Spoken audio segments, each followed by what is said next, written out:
Hello friends, welcome back to my channel. मैं हूं आपकी फ्रेंड वर्षा। फ्रेंड्स, आज की इस वीडियो में हम बात करेंगे यूपी टीजीटी पीजीटी के कॉमर्स के प्रैक्टिस सेट की। फ्रेंड्स, ये प्रैक्टिस सेट हम चैप्टर वाइज स्टार्ट कर रहे हैं। हमने इससे पहले जो प्रैक्टिस सेट किए थे वो भी चैप्टर वाइज आपके साथ डिस्कस किए थे। स्टार्ट करते हैं वीडियोस। आज का जो हमारा चैप्टर है वो है हमारा कन्वेंशंस के ऊपर, जो भी आपने अकाउंटिंग कन्वेंशंस पढ़े हैं। वीडियो पसंद आए तो वीडियो को लाइक कीजिए, फ्रेंड्स के शेयर कीजिए, और किसी भी तरह की कोई भी क्वेरी हो तो प्लीज जरूर बताइएगा। स्टार्ट करते हैं। फर्स्ट क्वेश्चन है हमारा, convention of conservation will have the effect of, यानी कि जो कन्वेंशन ऑफ कंजर्वेशन होता है यानी रूढ़िवादिता का सिद्धांत, वो हमारा किस पर प्रभाव डालता है? ओवर स्टेटमेंट ऑफ असेट्स पर, under statement of assets, under statement of liability, या फिर under statement of provision for bad and doubtful debts. तो पहले हम ये जान लेते हैं कि ये कन्वेंशन ऑफ कंजर्वेशन क्या होता है। देखिए, इसके अंदर जो भी हमारे प्रॉफिट्स होते हैं उनको छोड़कर जितने भी हमारे लॉसेज होते हैं उनकी यहाँ पे एडजस्टमेंट किया जाता है, यानी कि उनकी व्यवस्था की जाती है। इसके अनुसार यहाँ पे हम सबसे पहले क्या लेते हैं, हम सबसे पहले डेप्रिसिएशन की व्यवस्था करते हैं। उसके बाद जो हमारे स्टॉक्स होते हैं उनका एवैल्यूएशन करते हैं। और आप सबको पता है कि स्टॉक का एवैल्यूएशन कहाँ के कैसे किया जाता है, यानी कि जो मार्केट प्राइस और जो उसका कॉस्ट प्राइस होता है, विच एवर इज लो, जो भी कम होगा उस पर उसका वैल्यूएशन किया जाता है। उसके बाद संपत्तियों को, यानी कि जो हमारी एसेट्स होती है उसका अंडर स्टेटमेंट करते हैं, यानी कि उनको कम दिखाते हैं। और जो भी हमारे जो हमारे प्रॉफिट्स सॉरी जो हमारे लाइबिलिटीज होती हैं उनको ओवर स्टेटमेंट किया जाता है, यानी कि उनकी वैल्यू हाई दिखाई जाती है। यानी कि जितने भी प्रॉफिट्स होते हैं उनको कम करके दिखाया जाता है, लॉस को हाई करके दिखाया जाता है। ये हमारा रूढ़िवादिता का सिद्धांत होता है, जिसके अनुसार जिससे अगर फ्यूचर में किसी भी तरह का प्रॉब्लम हो तो हमारे पास इनफ फंड हो। ठीक है, तो ये हमारा कन्वेंशन ऑफ कंजर्वेशन बताता है। तो इसके अकॉर्डिंग जो है यहाँ पे हमारा राइट आंसर होगा वो होगा option number 2, under statement of the assets. Assets को अंडर स्टेटमेंट करके दिखाया जाता है और लाइबिलिटी को ओवर स्टेटमेंट दिखाया जाता है। ठीक है, तो यहाँ पे ऑप्शन 2 हमारा राइट आंसर हो जाएगा। नेक्स्ट क्वेश्चन पे आते हैं। According to money measurement concept the following will be recorded in the books of account. अब मनी मेजरमेंट कॉन्सेप्ट के अकॉर्डिंग इसमें से कौन सा हमारा पॉइंट है जो कि हमारा अकाउंट्स जो भी बुक्स हैं अकाउंट्स की उसके अंदर रिकॉर्ड किया जाता है? क्वालिटी कंट्रोल इन बिजनेस, यानी कि बिजनेस में कंट्रोल के लिए। Commission payable to salesman, appreciation made due to introduction of budgetary control system, या फिर ऑल ऑफ द अबव। तो देखिए, यहाँ पर मनी मेजरमेंट कॉन्सेप्ट की बात की जा रही है। आप सबको पता है मनी मेजरमेंट कॉन्सेप्ट क्या होता है। मनी मेजरमेंट कॉन्सेप्ट के अंदर जितने भी ट्रांजेक्शन्स होते हैं अगर वो मनी में मेजर किए जा रहे हैं, यानी कि उनको मनी में हम वो डिनोट कर सकते हैं, तभी उनका यहाँ पर रिकॉर्ड किया जाता है। यानी कि ऐसे ट्रांजेक्शन जो कि क्वालिटेटिव नेचर के होते हैं उनको यहाँ पे इंक्लूड नहीं किया जाता, क्वांटिटेटिव नेचर के ट्रांजेक्शन्स यहाँ पे इंक्लूड किए जाते हैं। इसी के लिए यहाँ पर जैसे कि हमारा मैनेजर के हेल्थ से रिलेटेड कोई है प्रॉब्लम या उससे रिलेटेड कोई ट्रांजैक्शन है वो यहाँ पे इंक्लूड नहीं किया जाएगा, क्योंकि ये क्या हो गया, ये हमारा हो गया क्वालिटेटिव। लेकिन अगर यहाँ पे मैनेजर की फीस सैलरी की बात की जाती है ये क्वांटिटेटिव हो जाता है, तो यहाँ पर इसको इंक्लूड किया जाता है। ठीक है, तो देखिए यहाँ पर क्वालिटी कंट्रोल ये क्वालिटेटिव है। Appreciation made due to introduction of control system ये भी क्वालिटेटिव है। तो यहाँ पर ये कट गया, ये कट गया। क्या आएगा राइट आंसर? वो होगा 2, क्योंकि देखिए कमीशन है, कमीशन को हम मॉनेटरी एस्पेक्ट में डिनोट करते हैं। तो commission payable to salesman, salesman को कोई भी कमीशन दिया गया है तो मनी की फॉर्म में दिया गया होगा, इसलिए यहाँ पे ऑप्शन 2 हमारा राइट आंसर है। नेक्स्ट क्वेश्चन पे आते हैं। Which of the following is an accounting equation. और इसमें से कौन सी अकाउंटिंग इक्वेशन है ये बतानी है। Capital equal to assets plus liabilities, capital equal to assets minus liabilities, assets equal to liabilities minus capital, या फिर liabilities equal to assets plus capital.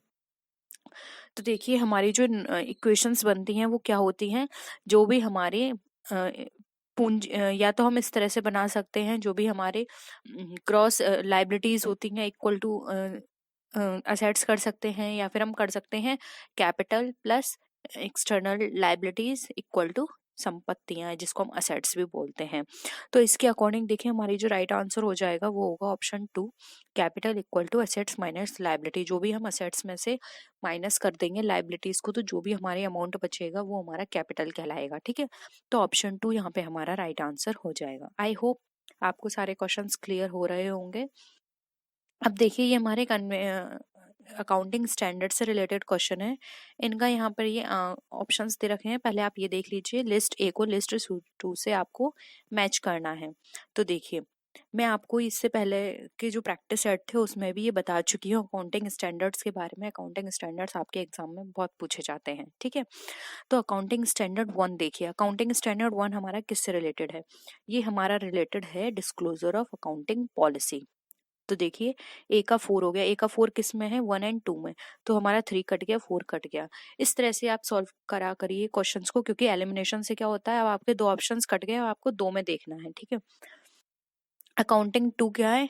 Valuation of inventory. तो ये हो गया। अब ये दोनों में ही 1 1 है। अब हमें ये देखना है 3 और 4 में थोड़ा कंफ्यूजन है। तो देखिए, 3 क्या होता है? 3 होता है हमारा कैश फ्लो स्टेटमेंट और 4 होता है रेवेन्यू रिकॉग्निशन। तो देखिए, यहाँ पर 3 का हो गया 2, 4 का हो गया 3। तो 3 का 2 किस में आ रहा है? 1 में। तो देखिए, यहाँ पर जो हमारा ऑप्शन होगा वो हमारा राइट आंसर होगा ए। ए हमारा होता है disclosure of accounting policy, 2 inventory, 3 cash flow statement, 4 revenue recognition, fine. इस तरह से आपको टोटल 22 या 21 है वो आपको पूरे लर्न करने हैं, क्योंकि इससे क्वेश्चंस बहुत पूछे जाते हैं। नेक्स्ट क्वेश्चन पे आते हैं। The accounting standard board of India does not perform the following functions. अब जो अकाउंटिंग स्टैंडर्ड बोर्ड है इंडिया का, वो कौन से कार्य नहीं करता है, आपको वो बताने हैं। Formulation of accounting standards, established accounts of India. अब जो भी स्टैंडर्ड बनाए गए हैं उनको स्टैब्लिश करना इसका काम है। Review of accounting standards committee, यानी कि उनकी रिव्यू करना, जो भी कमेटी है उसकी। Issue of guidance and clarification notes on points arising from accounting standard. Accounting standard में जो भी पॉइंट्स अराइज होते हैं उनको क्लैरिफाई करना, उन पर गाइडेंस देना कि ये इस तरह से होगा ट्रीटमेंट इसका, इसको इस तरह से करना है रिकॉर्ड, ये सारे ये बताते हैं। या फिर propagate the accounting standards and persuade business houses to adopt them। अब मानकों का प्रचार करें और जो भी इन्होंने चीजें बनाई हैं, इनके अंदर रूल्स बनाए हैं, उसको लोगों को किस तरह से अडॉप्ट करवाएं, ये काम करते हैं। तो इसमें बात की गई है डज नॉट परफॉर्म, क्या काम नहीं करता है। तो देखिए, ये इनका काम नहीं होता कि जो भी इन्होंने स्टैंडर्ड्स बनाए हैं उनका प्रचार भी यही करवाएं, यानी कि प्रोपोगेट करवाएं उसको, और उनको लोगों को कहें कि आप इसे फॉलो करो। क्योंकि ये तो जो भी कंपनीज जो हमारी हम बोल सकते हैं कंपनीज जो होती हैं उनको ये फॉलो करना होता है, ये कंपलसरी होता है। इनको ये बोलना नहीं पड़ेगा कि आप ये फॉलो करो फॉलो करो, क्योंकि कंपनी अगर इनको फॉलो नहीं करेगी तो जो भी उनको बेनिफिट्स मिलते हैं इनको फॉलो करने के, वो उनको नहीं मिलेंगे, और साथ ही साथ उन पर पेनल्टी भी लग सकती है, ठीक है। तो यहाँ पर ये इसका काम नहीं है, बाकी ये सारे इसके काम है, और हमें बताना है कि डज नॉट जो इसका काम नहीं है। तो यहाँ पे ऑप्शन 4 जो है वो हमारा राइट आंसर हो जाएगा। बाकी स्टैब्लिश करना इसका काम होता है, समीक्षा करना इसका काम होता है, और क्लैरिफाई करना, गाइडेंस प्रोवाइड करना भी इसी का काम होता है। तो ऑप्शन 4 यहाँ पे हमारा राइट आंसर है। नेक्स्ट है, the cost of 3 small files of rupees for each was discharged to expenses when purchased, even though they had useful life of several years. This was done according to। यानी कि यहाँ पर 3 small हमारी file थी, उनकी लागत जो थी जो बहुत कम थी, लेकिन उनको जो भी हमारे ईयर्स हैं उनमें राइट ऑफ किया गया धीरे धीरे करके। ये हिसाब हमारा क्या कहलाता है? Cost principle, conservation principle, disclosure principle, या फिर मटेरियलिटी प्रिंसिपल। तो देखिए, यहाँ पर ये हमारा जो चीज है ये हमारी कहलाती है मटेरियलिटी प्रिंसिपल। यानी कि इसके अंदर क्या होता है, इस प्रिंसिपल के अंदर जो भी रिकॉर्ड की जाती हैं चीजें उनकी एक सीमा होती है, ठीक है। हर चीज की एक सीमा होती है, तो उनको इन सारी चीजों को एक जगह, जैसे छोटे छोटे जो आपने देखे होंगे छोटे छोटे एक्सपेंसेस होते हैं, उनको एक में ही करके लिख लिया जाता है जो कम मूल्य की होती हैं। जैसे कि आपने स्टेशन पेन लिया, आपने छोटी नोटबुक ली, आपने रेजर ली, बहुत सारी चीजें ली आपने। अब यहाँ पर आप इन सारी चीजों को अलग अलग करके नहीं लिख सकते। आप इन सबको कैसे ट्रीट करेंगे, इन सबको आप स्टेशनरी में डाल देंगे और इनका टोटल अमाउंट भी आप स्टेशनरी में करके लिख देंगे। आप इनको अलग अलग करके नहीं लिखेंगे, ठीक है। तो ये हमारी कहलाती है मटेरियलिटी प्रिंसिपल। ऑप्शन 4 यहाँ पे हमारा राइट आंसर है। नेक्स्ट है, contingent liability shown due to accounting concept. अब जो कंटिजेंट लायबिलिटी है वो हमारी शो की जाती है किस अकाउंटिंग प्रिंसिपल के द्वारा? फुल डिस्क्लोजर, कंजर्वेटिज्म, मटेरियलिटी या फिर डुअल एस्पेक्ट। देखिए कंटिंजेंट लायबिलिटी की बात की जा रही है, तो कंटिंजेंट लायबिलिटी यहाँ पर जो होती है वो हमारी जो बैलेंस शीट बनाई जाती है उसमें फुटनोट में दिखाई जाती है, क्योंकि इसका एक तरह से ये जो लायबिलिटी होती है हमें बिल्कुल नहीं पता अभी कि ये लायबिलिटी हमारी है भी या नहीं। हो भी सकता है फ्यूचर में ये लायबिलिटी बने और हो भी सकता है फ्यूचर में ये लायबिलिटी ना बने, इसलिए ये सिर्फ एक नोट की तरह हमारी बैलेंस शीट में शो करती जाती है कंटीजेंट लायबिलिटी की ये फ्यूचर में बन सकती है लायबिलिटी। ठीक है, तो अब हमें बताना है कि ये किस अवधारणा या फिर किस कॉन्सेप्ट के अंदर आती है। तो ये हमारी आती है फुल डिस्क्लोजर के अंदर, क्योंकि यहाँ पर उसने डिस्क्लोज किया है बैलेंस शीट में आपको शो करके कि ये हमारी फ्यूचर में लायबिलिटी बन सकती है इतने रुपए की। ठीक है, तो अब यहाँ पर उसका काम था आपको डिस्क्लोज करना, क्योंकि अभी ये उसको भी नहीं पता कि ये लायबिलिटी है या नहीं है। ठीक है, तो ऑप्शन ए यहाँ पे हमारा राइट आंसर है। नेक्स्ट क्वेश्चन है, capital is considered as a business liability according to following concept. अब जो कैपिटल है हमारी बिजनेस लायबिलिटी है, ये किस कॉन्सेप्ट के अंदर कहा गया है? Separate entity concept, matching, going concern या फिर कंजर्वेशन। तो कैपिटल हमारी बिजनेस लायबिलिटी है, ये हमारी बात करता है किस उसके अंदर, ये बताता है सेपरेट बिजनेस एंटिटी के अंदर, क्योंकि ये कहा जाता है कि जो कैपिटल जो है वो एक ओनर के लिए लायबिलिटी की तरह होती है, कि क्योंकि जब भी वो यहाँ से कुछ विड्रॉल भी करता है अपने पर्सनल यूज के लिए तो उसको पे करना होता है, इस पे इंटरेस्ट। ठीक है, ये सारी चीजें, तो ये कहा भी जाता है कि जो बिजनेस और जो ओनर होता है वो सेपरेट होते हैं, वो अलग अलग काम करते हैं। बिजनेस एक अलग सेपरेट एंटिटी है और उसका ओनर एक अलग है। ठीक है, तो ये सेपरेट एंटिटी के अंदर यहाँ पर बताया गया है। ऑप्शन ए यहाँ पे हमारा राइट आंसर है।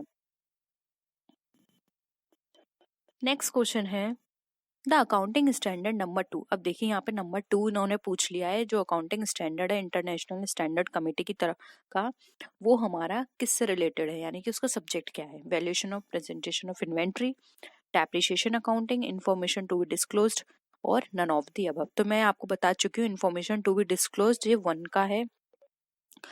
डेप्रिसिएशन हमारा किसका है?